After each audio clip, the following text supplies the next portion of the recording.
Hello everyone. Today we talk about how to fix the app of Yango.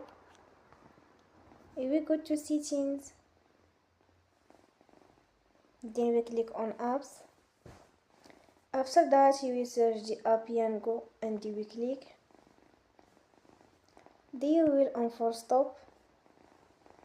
After that you will go to storage. Then we click on clear cache.